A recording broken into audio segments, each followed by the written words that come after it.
Elias Karjalainen astui ulos tummasta, kiiltävästä edustusautostaan keskelle Helsingin harmaata syyssadetta ja jähmettyi paikoilleen.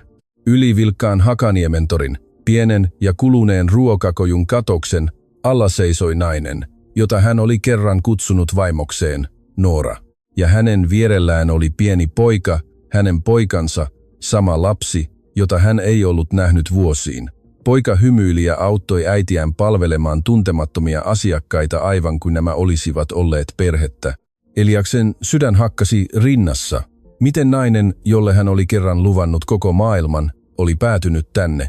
Ja miksi hän näytti olevan enemmän sinut itsensä ja maailman kanssa kuin Elias oli koskaan ollut? Se, mitä Elias oli pian huomaava, tulisi ravistelemaan kaikkea, mitä hän luuli tietävänsä rakkaudesta, menestyksestä ja perheestä, jonka hän oli menettänyt. Ennen vaurautta, ennen talouslehtien otsikoita ja ennen sitä hiljaisuutta, joka lopulta erotti heidät, Elias Karjalainen oli vain päättäväinen nuori mies, jolla oli suuria unelmia ja levoton sydän. Siihen aikaan Elias oli nouseva kasvuyrittäjä, joka yritti rakentaa nimeä itselleen teknologia-alalla. Hän oli älykäs, kurinalainen ja tunnettu terävistä vaistoistaan, mutta hänestä ei ollut vielä tullut sitä miljardööriä, jota koko maa myöhemmin ihailisi. Eräänä iltana hän osallistui paikallisen seurakunnan hyväntekeväisyysillalliselle, enemmän velvollisuuden tunnosta kuin todellisesta mielenkiinnosta. Tapahtuma oli Kallion seurakunnan järjestämä, ja Elias odotti illalta vain kohteliasta keskustelua ja nopeaa poistumista. Mutta se oli ilta, jolloin hän tapasi Noora Virtasen. Noora oli lämmin ja tyylikäs nuori nainen, joka auttoi illallisen koordinoinnissa rauhallisella itsevarmuudella. Hän oli Martta Virtasen tytär, leskeksi jääneen ompelijan, joka tunnettiin naapurustossa vahvasta uskostaan, lempeästä viisaudestaan ja anteliaasta sydämestään. Kun muut tapahtumassa pyrkivät tekemään vaikutuksen Eliakseen, Noora kohteli häntä kuten ketä tahansa muutakin. Hän ojensi miehelle lautasen höyryävää lohikeittoa, kysyi, oliko tämä syönyt tarpeeksi, ja puhui hänelle niin luonnollisella vilpittömyydellä, että Elias huomasi unohtavansa työasiat ensimmäistä kertaa pitkään aikaan. Tuo yksinkertainen keskustelu jäi hänen mieleensä. Seuraavina päivinä Elias löysi yhä uusia syitä palata seurakunnan avustustyön pariin. Toisinaan hän lahjoitti rahaa, toisinaan hän teki vapaaehtoistyötä, mutta totuus oli aina sama. Hän halusi nähdä Nooran uudelleen. Ja joka kerta kun niin tapahtui, nainen yllätti hänet. Noora ei koskaan ylistänyt hänen kunnianhimoaan imartelevaan sävyyn. Sen sijaan hän kysyi, maksoivatko pitkät työpäivät miehen mielen rauhan. Hän kuunteli, kun Elias puhui toiveistaan. Hän rohkaisi miestä, kun tämän suunnitelmat tuntuivat epävarmoilta. Hitaasti uteliaisuudesta kasvoi jotain syvempää. Heidän rakkautensa kasvoi hiljaisilla, merkityksellisillä tavoilla. He tekivät iltakävelyitä merenrannalla kaivopuistossa. He jakoivat pitkiä keskusteluja perheestä, elämän tarkoituksesta ja uskomisesta hyvään. Vaikeina päivinä Noora muistutti Eliasta siitä, että menestyksellä on vain vähän merkitystä, jos sen hintana on ihmisen sielu. Toiveikkaina päivinä nainen kertoi uskovansa, että Elias kykeni rakentamaan jotain suurta menettämättä sisällään olevaa hyvyyttä. Kukaan ei ollut koskaan rakastanut Eliasta sillä tavalla. Noora ei rakastunut hänen tulevaisuuteensa. Hän rakasti sitä miestä, joka Elias oli tässä hetkessä. Kuukausia myöhemmin Elias vei Nooran pienelle puistonpenkille, jolta avautui näkymä Helsingin öisiin valoihin. Paikalla ei ollut toimittajia, ei mahtipontisia eleitä eikä kalliita spektaakkeleita. Vain hänen tärisevät kätensä, vilpitön sydämensä ja lupaus. Hän kosi Nooraa ja vannoi, että viipäisi elämä hänet kuinka korkealle tahansa, hän ei koskaan antaisi menestyksen tulla heidän väliinsä. Kyyneleet silmissään ja ilo hymyssään Noora vastasi myöntävästi. Heidän avioliittonsa alkoi vaatimattomasti, mutta se oli täynnä lämpöä. Heidän kotinsa ei silloin rakentunut ylellisyydelle, vaan jaetuille iltarukouksille, naurulle, myöhäisille aterioille ja ääneen lausutuille unelmille. Ajan myötä he toivottivat tervetulleeksi pojan, Mikaelin. Tämä valoisa ja rakastettu lapsi sai heidän pienen perheensä tuntumaan kokonaiselta. Pidellessään vauvaansa yhdessä Elias ja Noora uskoivat, että heillä oli kaikki, millä todella oli merkitystä. Pian Mikaelin syntymän jälkeen Martta vieraili heidän luonaan tuoden mukanaan käsin kudotun villapeiton tyttärenpojalleen sekä sellaisen äidin hiljaista viisautta, joka oli nähnyt elämän myrskyt. Siunattuaan lasta ja halattuaan Nooraa, hän katsoi Eliasta ystävällisin, mutta vakavin silmin. Köyhyys voi koetella avioliittoa, mutta rikkaus koettelee sitä vielä enemmän, Martta sanoi hiljaa. Elias hymyili ja vakuutti, ettei mikään tulisi koskaan hänen ja Nooran väliin. Sillä hetkellä hän todella uskoi niin. Mutta toisinaan suurimmat sydänsurut alkavat sieltä, missä rakkaus kerran tuntui kaikkein turvallisimmalta. Tulevassa luvussa menestys astuisi heidän elämäänsä, ei pelkästään siunauksena, vaan ensimmäisenä särönä jossakin kauniissa. Vuosi sen jälkeen, kun Elias oli luvannut, ettei mikään tulisi hänen ja Nooran väliin, elämä alkoi koetella tuota lupausta tavoilla, joita kumpikaan ei odottanut. Eliaksen yritys nousi yhtäkkiä ennennäkemättömään lentoon. Mikä oli kerran ollut pieni mutta lupaava startup, laajeni nopeasti kasvavaksi imperiumiksi. Sijoittajat soittelivat. Uusia sopimuksia tulvi ovista ja ikkunoista. Hänen nimensä alkoi esiintyä talouslehtien sivuilla. Ja nuori mies, joka kerran istui hiljaa seurakunnan illallisilla, kutsuttiin nyt kabinetteihin, jotka olivat täynnä ihmisiä, jotka välittivät enemmän vaikutusvallasta kuin uskollisuudesta. Aluksi Noora oli miehestään ylpeä. Hän oli rukoillut tämän menestyksen puolesta. Olihan hän uskonut Eliakseen kauan ennen kuin muu maailma sen teki. Mutta menestys muutti muutakin kuin Eliaksen kalenterin. Se muutti ilmapiirin hänen ympärillään. Kun hänen maailmansa laajeni, uudet äänet muuttuivat kovaäänisemmiksi. Yksi näistä äänistä kuului Virpi Karjalaiselle, Eliaksen tädille. Virpi oli huoliteltu, teräväkielinen nainen, joka oli aina välittänyt syvästi statuksesta, kulisseista ja suvun maineesta. Hän oli sietänyt Nooraa, kun Elias vasta rakensi tulevaisuuttaan. Mutta nyt, kun miehen menestyksestä tuli kiistatonta, hänen kärsivällisyytensä katosi. Virpi alkoi laukoa hienovaraisia kommentteja Nooran vaatimattomasta taustasta, tämän yksinkertaisista mekoista ja epämukavuudesta Helsingin eliitin seurapiireissä. Virpille Noora ei enää ollut vain vaimo. Hän oli heikkous siinä imagossa, jota Elias yritti rakentaa. Sitten oli Daniel Rossi, Eliaksen yhtiökumppani. Daniel oli lipevä, kunnianhimoinen ja tuntui aina tietävän tarkalleen, mitä sanoa ruokkiakseen toisen egoa. Hän kehui Eliasta jatkuvasti, mutta hänen neuvonsa pitivät sisällään viehätysvoiman alle piilotettua myrkkyä. Hän sanoi Eliakselle, että vaikutusvaltaisten miesten oli ajateltava eri tavalla, elettävä eri tavalla ja lopetettava perheeseen liittyvien tunteiden sekoittaminen suuriin päätöksiin.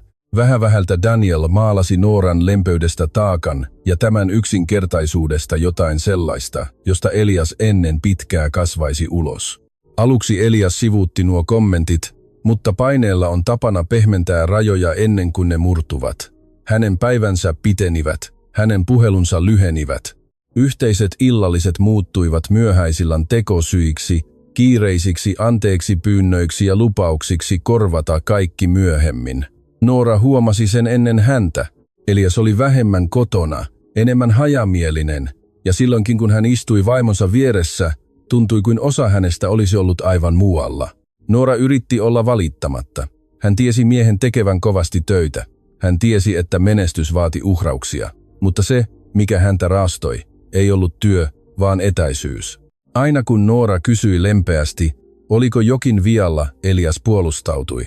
Aina kun hän sanoi kaipaavansa miestään, tämä vastasi kärsimättömästi. Aivan kuin Nooran yksinäisyys olisi ollut vain yksi vaatimus lisää, jota hänellä ei ollut enää energiaa täyttää. Sitten tuli se perhejuhla, jota kumpikaan ei koskaan unohtaisi. Se oli Karjalaisen suvun järjestämä muodollinen tilaisuus, täynnä hiottua naurua, kalliita vaatteita ja ihmisiä, jotka mittasivat arvoa varallisuuden perusteella. Noora osallistui, koska hän halusi tukea aviomiestään, vaikka hän saattoi jo tuntea, ettei hän kuulunut Virpitädin maailmaan. Koko illan ajan Virpi hymyili makeasti, ja ujutti samalla keskusteluun satuttavia huomautuksia Nooran taustasta, tämän käytöstavoista ja siitä, kuinka korkeampaan elintasoon sopeutuminen vei selvästi aikaa. Sanat olivat julmia, mutta se, mikä satutti Nooraa eniten, ei ollut Virpin ylimielisyys. Se oli Eliaksen hiljaisuus. Mies kuuli joka ikisen sanan. Hän näki tuskan Nooran silmissä, ja silti hän ei sanonut mitään. Ei puolustanut, ei rauhoitellut, ei ojentanut kättään vaimonsa kädelle pöydän alla. Sillä hetkellä Noora ymmärsi, että jokin oli muuttunut. Mies, joka oli kerran luvannut seisoa hänen rinnallaan, seisoi nyt paikallaan, kun Noora kohtasi nöyryytyksen yksin. Kun he lähtivät tuona iltana, kotimatka autossa upposi hiljaisuuteen, ja ennen kuin tuo hiljaisuus päättyisi, heidän avioliittonsa ottaisi ensimmäisen todellisen askeleensa kohti murtumista. Kun he pääsivät kotiin karjalaisen suvun juhlien jälkeen, auton sisällä vallinnut hiljaisuus oli muuttunut raskaammaksi kuin yksikään riita. Seuraavat hetket muuttaisivat kaiken. Heti kun kotiovi sulkeutui heidän takanaan, Noora kääntyi Eliaksen puoleen kyyneleet silmissään, joita hän oli pidätellyt koko illan. Hän ei huutanut aluksi. Hän vain kysyi sen kysymyksen, joka oli polttanut hänen sydäntään Virpin julmien huomautusten jälkeen. Miksi et sanonut mitään? Elias löysäsi solmiotaan ja katsoi poispäin, jo valmiiksi uupuneena, jo valmiiksi puolustuskannalla. Hän mutisi, ettei se ollut oikea paikka aiheuttaa kohtausta, mutta Nooralle tuo vastaus vain syvensi haavaa. Hän sanoi Eliakselle, ettei kyse ollut kohtauksen tekemisestä. Kyse oli siitä, että aviomies suojelee vaimoaan, kun tätä nöyryytetään suoraan hänen silmiensä edessä. Silloin keskustelun sävy muuttui. Viikkojen ajan Noora oli niellyt kipunsa ja hokenut itselleen, että Elias oli vain kiireinen, vain stressaantunut, vain sopeutumassa menestyksen tuomaan paineeseen. Mutta nyt kaikki se, mitä hän oli yrittänyt pitää koossa, purkautui kerralla. Hän kertoi miehelle kaipaavansa tätä. Hän kertoi, ettei heidän kotinsa tuntunut enää lämpimältä. Hän sanoi selviytyvänsä ilman suuria taloja ja kalliita juhlia, mutta ettei hän voisi selviytyä avioliitossa, jossa hän tunsi olevansa yksin. Elias, työn uuvuttamana ja liian monien ylpeiden äänien myrkyttämänä, reagoi kylmällä turhautumisella ymmärryksen sijaan. Hän syytti Nooraa kaiken tekemisestä vaikeammaksi. Hän sanoi, ettei vaimo ymmärtänyt sitä painetta, jonka alla hän oli, niitä odotuksia, joita hän kantoi, ja sitä maailmaa, jossa hänen oli nyt liikuttava. Noora seisoi siinä järkyttyneenä ja kuunteli, kuinka mies, jota hän oli rakastanut alusta asti, puhui aivan kuin rakkaudesta itsestään olisi tullut taakka. Sitten tulivat sanat, joita kumpikaan ei voinut ottaa takaisin. Noora, ääni väristen, kertoi hänelle, ettei hän välittänyt vauraudesta, titteleistä tai seurapiireistä. Hän halusi vain, että hänen aviomiehensä seisoisi hänen rinnallaan rakkaudella, uskollisuudella ja kunnioituksella. Hän muistutti Eliasta lupauksesta, jonka tämä oli tehnyt kosiessaan, ettei menestys koskaan tulisi heidän väliinsä. Mutta Elias, ylpeytensä pahimmalla hetkellä, katsoi häntä ja sanoi jotain, mikä särki koko huoneen. Ehkä pelkkä rakkaus ei enää riitä. Sanat iskeytyivät kuin ovi, joka sulkeutui kaikelta, mitä he olivat rakentaneet. Noora ei huutanut. Hän ei väitellyt enää. Se, mikä hänet mursi, ei ollut viha, vaan selkeys. Tuona hetkenä hän ymmärsi, ettei Elias enää taistellut heidän avioliittonsa puolesta. Jossain matkan varrella hän oli alkanut valita imagon läheisyyden sijaan, ylpeyden hellyyden sijaan ja kunnianhimon sen liiton sijaan, jota he pitivät kerran pyhänä. Sanaakaan sanomatta Noora käveli yläkertaan. Hetkeä myöhemmin hän tuli alas pienen matkalaukun ja nukkuvan Mikael-vauvan kanssa. Talo oli niin hiljainen, että jopa Elias vaikutti hätkähtävän sitä, kuinka todelliseksi hetki oli muuttunut. Hän kysyi, minne nainen oli menossa, mutta arvovalta hänen äänestään oli kadonnut. Noora katsoi häntä kyynelten täyttämillä silmillä ja vastasi hiljaa, että hän oli menossa paikkaan, jossa rauha yhä asui.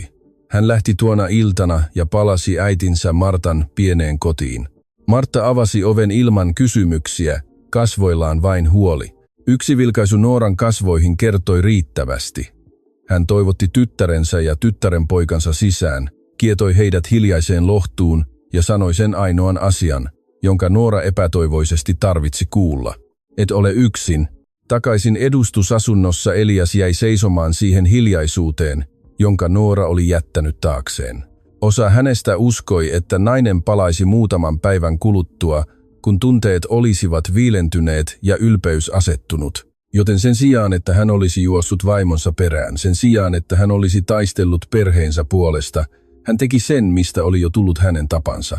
Hän hautautui työhön ja aamuun mennessä siitä, minkä olisi pitänyt olla vain tuskallinen riita, oli tullut ero. Kumpikaan heistä ei vielä ymmärtänyt, että se muuttaisi heidän elämänsä suunnan. Seuraavaan viikkoon mennessä Eliaksen ja Nooran välinen hiljaisuus oli muuttunut etäisyydeksi, ja tuo etäisyys muodostui hitaasti uudeksi elämäksi, jota Noora ei ollut koskaan odottanut elävänsä.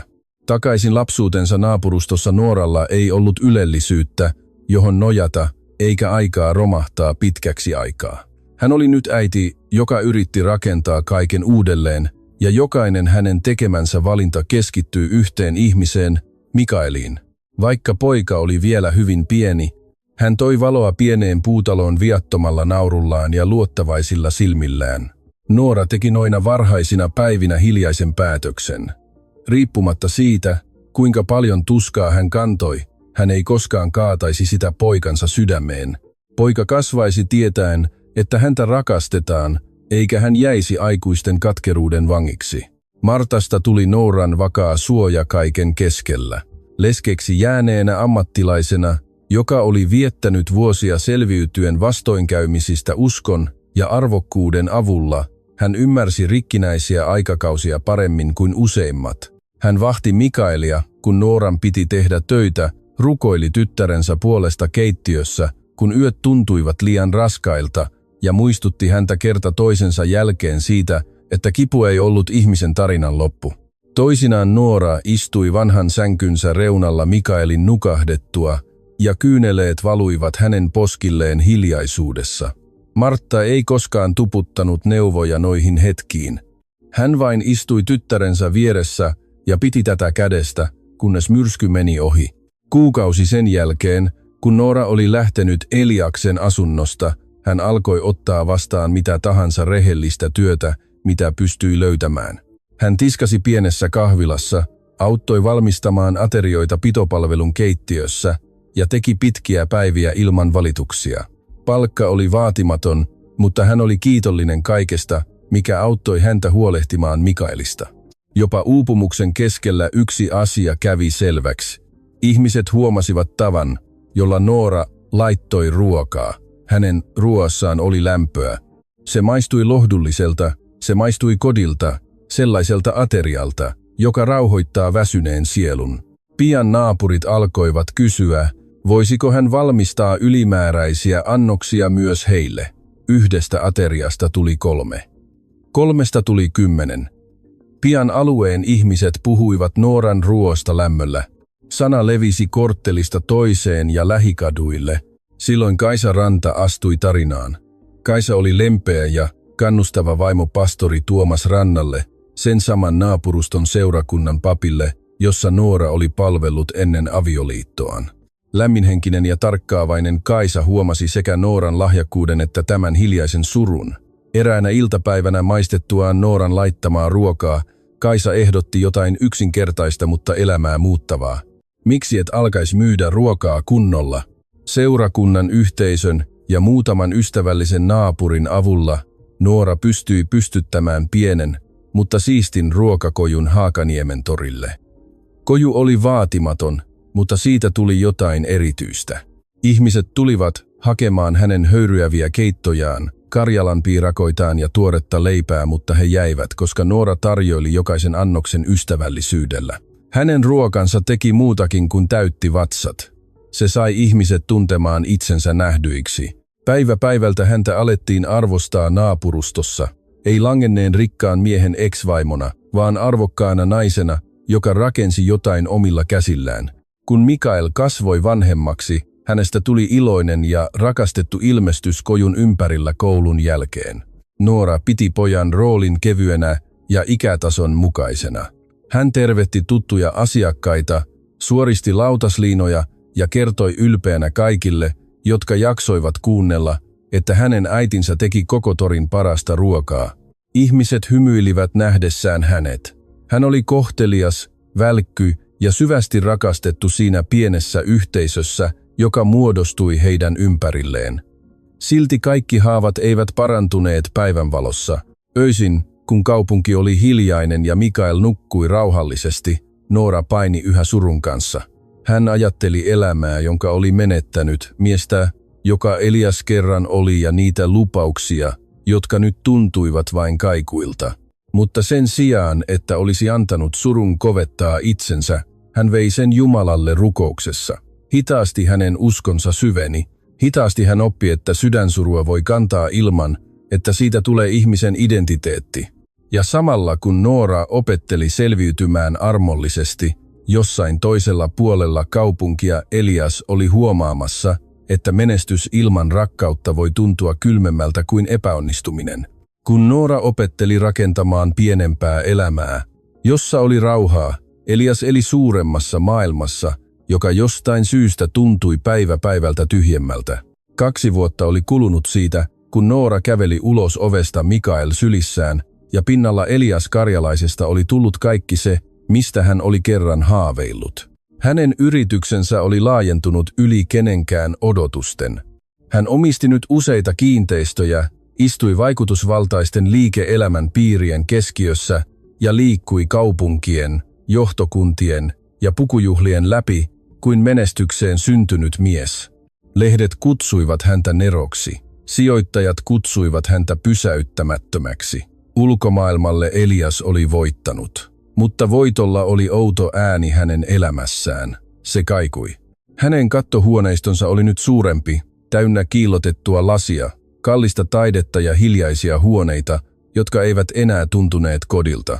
Avustajat tulivat ja menivät. Kokoukset täyttivät hänen päivänsä. Palkinnot koristivat hänen hyllyjään. Silti joka kerta, kun hän palasi kotiin illalla, häntä odottava hiljaisuus tuntui kylmemmältä kuin aiemmin. Keittiöstä ei kuulunut pehmeää naurua, nurkkaan ei ollut jätetty pieniä leluja, eikä Noora ollut kysymässä, oliko hän muistanut syödä. Elämä, jonka hän oli rakentanut, oli vaikuttava, mutta siinä ei ollut lämpöä. Elias yritti aluksi sivuuttaa tuon totuuden. Hän hautautui syvemmälle työhönsä, aivan kuten hän oli tehnyt sinä iltana, kun Noora lähti. Jos yksinäisyys nousi pintaan, hän hukutti sen matkustamiseen, neuvotteluihin ja julkisiin esiintymisiin. Ihmiset olettivat hänen menevän lopulta uudelleen naimisiin. Jotkut jopa yrittivät järjestää esittelyjä naisille, joita he pitivät sopivina hänen asemassaan olevalle miehelle.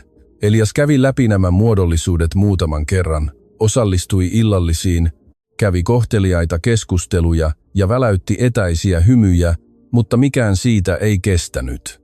Jokainen hänen tapaamansa hiottu nainen muistutti häntä jollain hiljaisella tavalla siitä, mikä puuttui. Kenelläkään heistä ei ollut Nooran rauhaa, kenelläkään ei ollut hänen vilpittömyyttään, kukaan heistä ei katsonut häntä miehenä imperiumin sijaan. Ainoa ihminen, joka huomasi Eliaksen murtumisen selvimmin, oli hänen kuljettajansa, herra Lahtinen. Lahtinen oli ollut Eliaksen kuljettaja monien vuosien ajan, tarpeeksi pitkään muistaakseen ne varhaiset päivät, jolloin Noora vielä istui Eliaksen vieressä takapenkillä, nauraen pehmeästi ja puhuen vauvojen nimistä tai seurakunnan tapahtumista. Hän oli kunnioittava, vakaa vanhempi mies, joka puhui vähän, ellei hänelle puhuttu, mutta hän näki enemmän kuin Elias ymmärsi. Lahtinen huomasi, että aina kun he ajoivat vaatimattomampien naapurustojen läpi, Elias muuttui epätavallisen hiljaiseksi. Hän huomasi tavan, jolla Elias tuijotti ulos ikkunasta katukauppiaita, kirkkoja ja äitejä kävelemässä pienten lasten kanssa. Oli hetkiä, jolloin Elias vaikutti vähemmän miljardööriltä ja enemmän mieheltä, joka jahtasi muistoa, jota hänellä ei ollut rohkeutta kohdata. Eräänä iltana, pitkän tilaisuuden jälkeen, Elias palasi kotiin ja avasi laatikon, johon hän harvoin koski. Sisällä oli vanhoja perhekuvia, jotka hän oli piilottanut pois heittämisen sijaan. Yhdessä niistä Noora hymyili heidän ensimmäisen asuntonsa keittiössä, jauhoja käsissään, nauraen jollekin, mitä mies ei enää muistanut. Toisessa kuvassa Mikael-vauva nukkui Eliaksen rinnalla. Elias istui alas ja tuijotti noita kuvia paljon kauemmin kuin hänen oli tarkoitus. Ensimmäistä kertaa vuosiin muisto ei tullut vain ohimenevänä särkynä. Se jäi. Samaan aikaan Daniel Rossi jatkoi Eliaksen puskemista kohti suurempaa kunnianhimoa. Daniel puhui sitä kieltä, jota Elias oli kerran eniten ihaillut, laajentumista, valta-asemaa, perintöä. Ja Virpi-täti, yhä terävänä ja ylpeänä, väitti, että Noora oli ollut vain yksi luku hänen elämässään. Luku, joka hänen olisi pitänyt sulkea ilman katumusta. Mutta heidän sanansa eivät enää osuneet samalla tavalla. Elias oli alkanut huomata jotain, mitä hän ei voinut enää kieltää. Mitä enemmän hän saavutti julkisuudessa, sitä enemmän hän oli menettänyt yksityisesti. Ja vaikka hän ei vieläkään tiennyt, missä Noora oli tai kuinka Mikael oli kasvanut, tyhjyys hänen sisällään ei ollut enää jotain, mitä menestys voisi piilottaa. Sitten eräänä sateisena iltapäivänä, ajomatkalla, jonka hän melkein perui, Eliaksen menneisyys lakkaisi olemasta vain muisto. Se seisoisi suoraan hänen edessään. Hän oli juuri lopettanut kireän liiketapaamisen keskustassa ja oli matkalla seuraavaan tapaamiseen, kun liikenne hidastui Hakaniementorin kohdalla. Sade ropisi pehmeästi mustan auton ikkunoihin Eliaksen istuessa takapenkillä, hajamielisenä ja väsyneenä. Herra Lahtinen piti kätensä vakaana ratilla ja ohjasi autoa ruuhkaisen kadun läpi, samalla kun torimyyjät vetivät suojapeitteitä pöytiensä ylle ja asiakkaat kiirehtivät sateenvarjojen alle. Elias tuskin nosti katsettaan aluksi. Sitten hänen silmänsä osuivat pieneen ruokakojuun leveän markiisin alla, ja kaikki hänen sisällään pysähtyi. Tiskin takana seisomassa, kuumia ruoka-annoksia, rauhallisin ja tottunein käsin tarjoilemassa, oli Noora. Hetkeen Elias ei voinut edes hengittää. Nainen näytti vanhemmalta kuin se nainen, jonka hän muisti, mutta ei murtuneelta. Hänessä oli nyt hiljaista voimaa, jotain vakaampaa ja syvempää. Hän liikkui sulavasti, tervehtien asiakkaita lämpimästi, pyyhkien tiskiä tilausten välillä ja kiittäen jokaista ihmistä pehmeällä vilpittömyydellä, joka sai jopa sateisen kadun vaikuttamaan lempeämmältä hänen ympärillään. Sitten Elias näki pojan hänen vierellään, Mikael. Ei enää se vauva, jota hän oli viimeksi pidellyt hiljaisessa talossa. Mikael oli nyt kirkassilmäinen lapsi, joka seisoi siististi kojun vieressä hymyillen, kun hän ojensi lautasliinoja tutuille asiakkaille. Hän oli kohtelias, iloinen ja niin selvästi rakastettu, että näky osui Eliakseen kovemmin kuin mikään syytös olisi voinut. Häneltä oli jäänyt väliin vuosia. Vuosia ensimmäisiä kysymyksiä, ensimmäisiä koulupäiviä, ensimmäisiä pieniä tapoja, jotka kuuluivat nyt toiseen elämään. Oivallus iski häneen kerralla ja jätti hänet jähmettyneeksi takapenkille. Herra Lahtinen vilkaisi peiliin ja ymmärsi heti. Herra Karjalainen. Hän aloitti varovasti, mutta Elias kurotti jo kohti ovenkahvaa. Sade oli tyyntynyt kevyeksi tihkuksi siihen mennessä, kun Elias astui jalkakäytävälle. Hän liikkui hitaasti, ei tällä kertaa ylpeydestä, vaan koska hän tunsi yhtäkkiä olevansa muukalainen lähestymässä elämää, jota hänellä ei ollut oikeutta keskeyttää. Noora oli ojentamassa asiakkaalle paperipussia, kun hän nosti katseensa. Heti kun hän näki miehen, hänen kätensä pysähtyi. Sekuntiin kumpikaan heistä ei puhunut. Torin äänet tuntuivat häipyvän taustalle. Nooran silmät laajenivat, eivät pelosta, vaan tyrmistyneestä epäuskosta, aivan kun hän olisi kuvitellut tämän tapaamisen 100 eri kertaa, eikä yksikään niistä ollut näyttänyt tältä. Elias pysähtyi muutaman metrin päähän kojusta. Noora, hän sanoi hiljaa. Nainen veti kevyesti henkeä ennen kuin vastasi. Elias.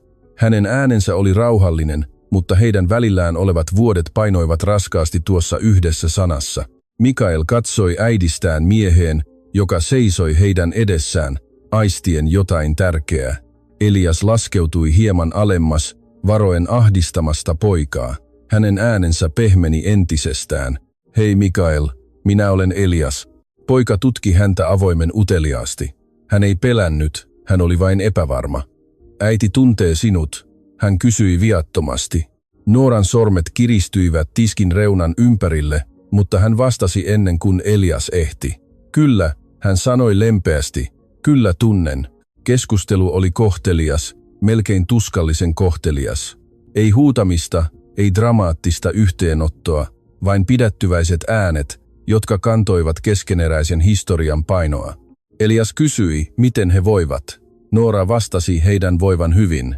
Mies vilkaisi kojua ja sitten takaisin naiseen, selvästi hämmentyneenä siitä, mitä hän näki, mutta kyvyttömänä löytämään sanoja, jotka eivät kuulostaisi typeriltä tai liian myöhäisiltä. Asiakas lähestyi ja Noora kääntyi palvelemaan häntä. Tuo arkinen liike teki hetkestä jotenkin vieläkin vaikeamman Eliakselle. Nainen oli rakentanut elämän. Hän oli jatkanut eteenpäin ja Elias oli saapunut sen keskelle kantaen mukanaan vain katumusta. Tuona iltana Elias palasi kattohuoneistoonsa, mutta ei löytänyt sieltä lepoa. Hän seisoi pitkään ikkunan ääressä, sateen piiskatessa lasia, toistaen mielessään jokaisen sekunnin siitä, mitä hän oli nähnyt. Noora, yhä tyylikkäänä. Mikael, kasvamassa ilman häntä. Yksinkertainen ruokakoju, joka kantoi enemmän lämpöä kuin kaikki ylellisyys hänen kodissaan. Ja ensimmäistä kertaa vuosiin Eliaksen oli kohdattava totuus, jota hän ei voinut enää paeta. Noora oli löytänyt rauhan ilman hänen rahojaan, mutta hän oli menettänyt omansa ilman Nooran rakkautta. Seuraavana aamuna Elias heräsi yhteen ainoaan mielikuvaan. Noora, seisomassa torin markiisin alla, rauhallisena ja kauniina, kun taas elämä, jonka hän oli hylännyt, näytti jotenkin kokonaisemmalta kuin se, jota hän oli vuosia rakentanut. Ensimmäistä kertaa pitkään aikaan hänellä ei ollut halua piiloutua kokousten taakse. Sen sijaan hän pyysi Herra Lahtista ajamaan hänet takaisin torille. Aluksi Elias uskotteli itselleen menevänsä vain varmistamaan, että Noora ja Mikael todella voivat hyvin. Mutta syvällä sisimmässään hän tiesi, että kyse oli muustakin. Jokin oli muuttunut sillä hetkellä, kun hän näki heidät. Katumus ei ollut enää abstraktia. Sillä oli kasvot, äänet ja lapsen uteliaat silmät. Kun hän saapui, Noora oli jo kiireinen järjestellen rasioita ja valmistautuen lounasruuhkaan. Nainen nosti katseensa lyhyesti huomatessaan hänet, ja vaikka yllätys kävi hänen kasvoillaan, hän ei käskenyt miestä lähtemään. Elias tilasi lounaan, jota hän tuskin maistoi, ja tarjoutui sitten kömpelösti kantamaan laatikollisen tarvikkeita läheisestä pakettiautosta kojulle. Noora epäröi ennen kuin nyökkäsi kerran. Se ei ollut anteeksiantoa. Se ei ollut edes tervetulotoivotus, mutta se oli alku. Seuraavien päivien aikana Elias jatkoi palaamista. Joskus hänellä oli käytännöllinen tekosyy. Joskus hän vain osti lounaan ja seisoi hiljaa sivummalla. Hän ei koskaan yrittänyt pakottaa heitä pitkiin keskusteluihin, ja se merkitsi Nooralle enemmän kuin mies tiesikään. Hän oli viettänyt vuosia toipuen siitä, ettei häntä kuultu. Nyt hän tarkkaili Eliasta huolellisesti ja huomasi, että tämä versio miehestä keskeytti vähemmän, kuunteli enemmän, eikä enää liikkunut maailmassa samalla huolettomalla varmuudella. Eräänä iltapäivänä, kun Noora astui kauemmas hakemaan lisää raaka-aineita, Herra Lahtinen jäi auton luo ja sanoi vihdoin sen, mitä oli pidätellyt vuosia. Hän muistutti Eliasta siitä, että Nooran lähdettyä tämä ei koskaan yrittänyt kääntää Mikaelia häntä vastaan. Nooralla oli kaikki syyt puhua katkeruudella, mutta hän valitsi sen sijaan arvokkuuden. Hän kasvatti heidän poikaansa ystävällisyydellä, ei kaunalla. Sen kuuleminen sai Eliaksen hiljaiseksi. Hän oli viettänyt vuosia olettaen, että etäisyys hänen ja Mikaelin välillä oli vain ajan seuraus. Nyt hän ymmärsi, että Noora oli suojellut hänelle paikkaa pojan sydämessä jopa kaiken tuskan jälkeen. Tuo totuus nöyryytti häntä enemmän kuin mikään julkinen epäonnistuminen koskaan voisi. Pian Elias alkoi auttaa pienillä, huomaamattomilla tavoilla. Hän korjasi kojun irtonaisen säilytyshyllyn. Hän kantoi perunasäkkejä toimittajan autosta. Hän vaihtoi viallisen lampun sulkemisaikaan tekemättä siitä numeroa. Noissa tavallisissa teoissa oli jotain parantavaa. Hän ei enää yrittänyt tehdä Nooraan vaikutusta vauraudella. Hän yritti olla hyödyllinen. Mikael alkoi lämmetä hänelle luonnostaan. Eräänä päivänä poika mainitsi koulun tiedeprojektista, jota hän ei täysin ymmärtänyt, ja Elias tarjoutui auttamaan. He viettivät iltapäivän työskennellen sen parissa läheisen pöydän ääressä, kun Noora katseli kojusta. Elias selitti kärsivällisesti, ja Mikaelin kasvot syttyivät joka kerta, kun hän oppi jotain uutta. Muutamaa päivää myöhemmin Elias osallistui hiljaa pieneen koulun tilaisuuteen, jossa Mikael esitteli ylpeänä valmiin työnsä. Hän seisoi takana sanomatta paljoakaan, mutta Mikael huomasi hänet siellä. Noorakin huomasi. Muutosta Eliaksessa alkoi olla vaikeampi sivuuttaa. Hän puhui nyt lempeämmin. Jopa hänen anteeksi pyyntönsä, vaikka ne olivatkin yhä puutteellisia, eivät enää kuulostaneet hiotuilta tai puolustelevilta. Ne kuulostivat aidoilta. Sitten, sunnuntai-aamuna, Elias teki jotain, mitä Noora ei osannut odottaa. Hän astui sisään pastori Tuomas Rannan kirkkoon. Pastori Tuomas, vakaa ja myötätuntoinen mies, joka oli tukenut Nooraa ja Marttaa vaikeimpien vuosien läpi, tunnisti Eliaksen heti, mutta ei kiinnittänyt tähän huomiota. Hänen saarnansa tuona aamuna käsitteli parannuksen tekemistä, ei sellaista, joka elää vain sanoissa, vaan sellaista, joka muuttaa suuntaa. Hän puhui ylpeydestä, rikkoutuneista kodeista ja siitä armosta, joka odottaa nöyryyden toisella puolella. Elias istui hiljaa jokaisen sanan läpi. Kun Jumalan palvelus päättyi, hän jäi paikoilleen pitkäksi aikaa sen jälkeen, kun muut olivat lähteneet. Jokin hänen sisällään oli vihdoin lakannut vastustamasta totuutta. Seuraavien päivien aikana hän alkoi ottaa etäisyyttä Daniel Rossiin, jonka vaikutus tuntui nyt ontolta ja syövyttävältä. Hän myös lopetti antamasta virpitädin mielipiteiden ohjata valintojaan. Ja eräänä iltana, kun tori oli sulkeutunut ja viimeinen asiakas oli lähtenyt, Elias auttoi Nooraa kantamaan jäljelle jääneet tavarat sisään.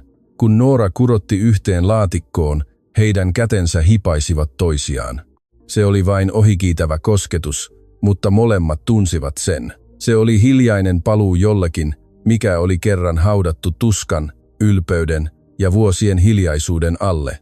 Ei vielä luottamusta, mutta jotain pehmeämpää, jotain elävää. Muutama viikko sen jälkeen, kun Elias ja Noora alkoivat löytää tiensä takaisin rauhallisempiin, rehellisempiin keskusteluihin, elämä asetti heidän eteensä vielä yhden kokeen ja yhden mahdollisuuden valita toisensa eri tavalla. Se alkoi Mikaelin koulusta tulleesta viestistä, jossa ilmoitettiin perheiden siunauspäivästä, erityisestä tapahtumasta, johon jokainen lapsi kävelisi sisään niiden perheenjäsenten kanssa, jotka olivat seisoneet heidän rinnallaan. Tuona iltana, Martan talossa nautitun päivällisen jälkeen, Mikael piteli paperia molemmin käsin ja katsoi äidistään isäänsä ujoa toivoa silmissään. Martta, jonka terveys oli hiljattain alkanut heikentyä, istui hiljaa tuolissaan lähistöllä kuunnellen. Sitten Mikael esitti kysymyksen, joka muutti huoneen. Voisitteko te molemmat tulla minun kanssani? Hetken kumpikaan, Elias tai Noora, ei puhunut. Noora katsoi Mikaelia ensin. Pojan kasvoilla ei ollut painostusta, vain kaipausta ja viattomuutta. Elias tunsi rintansa kiristyvän. Vuosien ajan hän oli menettänyt hetkiä, joita yksikään isä ei voisi koskaan saada takaisin, ja nyt hänen poikansa tarjosi hänelle paikkaa yhdessä sellaisessa, joka oli vielä jäljellä. Noora vastasi lopulta hiljaa, että he olisivat siellä. Helpotus Mikaelin hymyssä täytti huoneen kuin auringonvalo. Tapahtumapäivänä Elias saapui ajoissa yllään yksinkertainen puku. Ei henkivartijoita, ei suurieleistä sisääntuloa, vain hiljainen tarkoitus. Noora tuli Mikaelin kanssa muutamaa minuuttia myöhemmin, ja kun tuli aika perheiden kävellä eteenpäin, he astuivat poikansa rinnalle yhdessä. Se oli ensimmäinen kerta vuosiin, kun he seisoivat julkisesti yhtenä perheenä. He eivät teeskennelleet, että menneisyys olisi kadonnut, mutta tuossa hetkessä he valitsivat läsnäolon ylpeyden sijaan, paranemisen historian sijaan. Mikaelin kasvot loistivat ilosta, ja jopa Noora, vaikkakin yhä varovaisena sydämensä kanssa, tunsi jonkin sisällään alkavan hellittää. Pian sen jälkeen Martan voimat alkoivat hiipua näkyvämmin.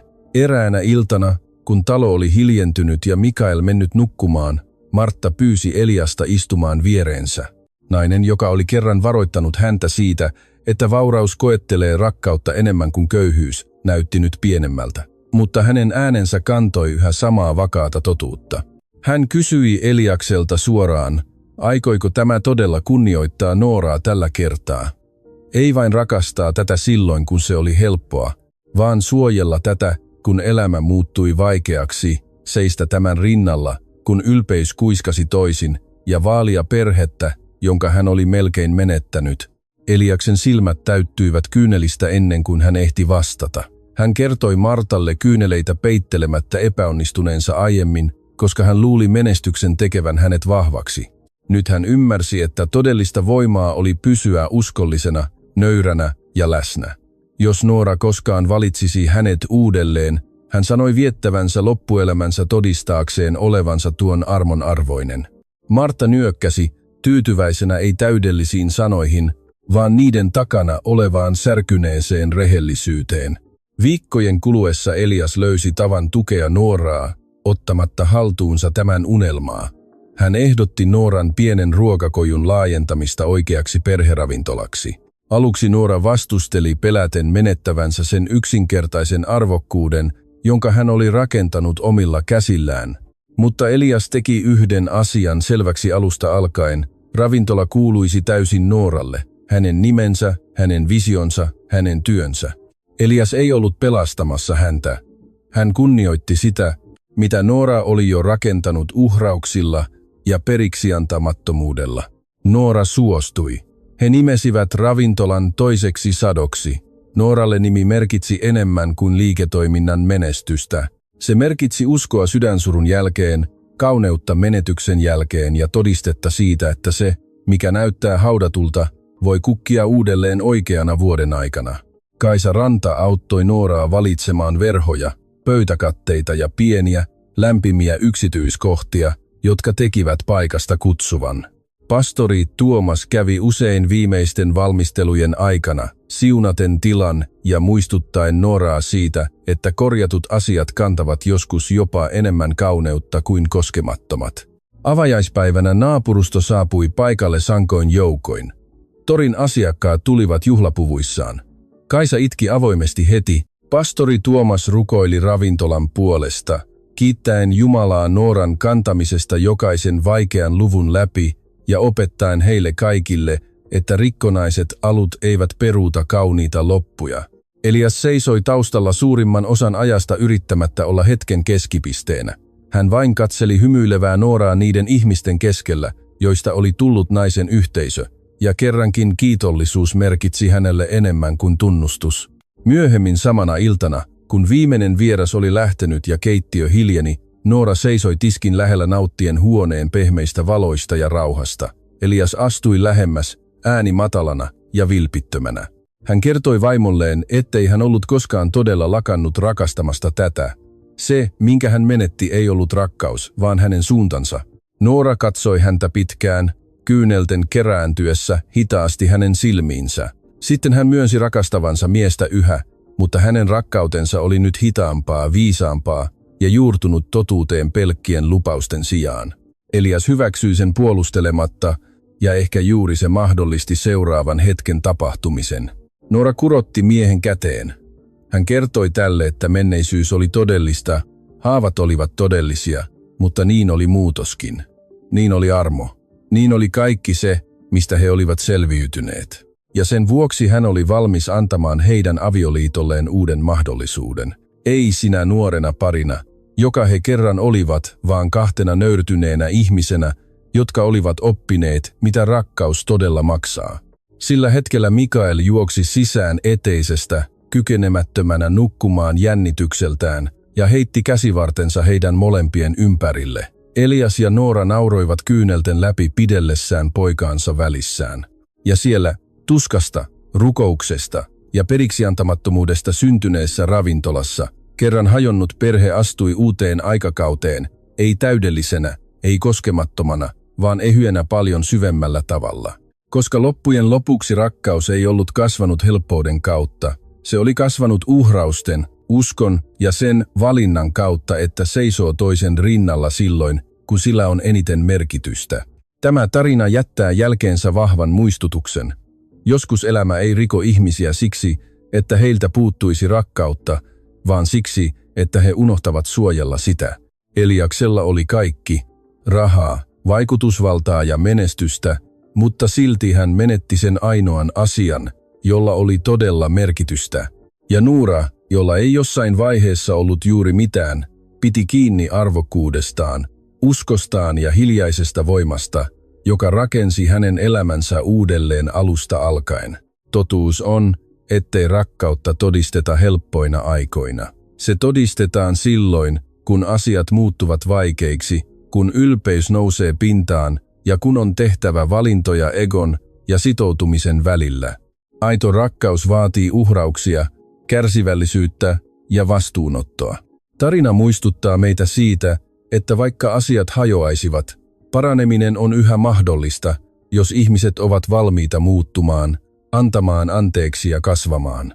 Ehkä kaunein osa tätä kertomusta ei ole vaurastuminen tai menestys, vaan se hiljainen päätös rakastaa uudelleen, oikealla tavalla, rakentaa jotain kestävää silloin, kun elämä antaa kaikki syyt luovuttaa.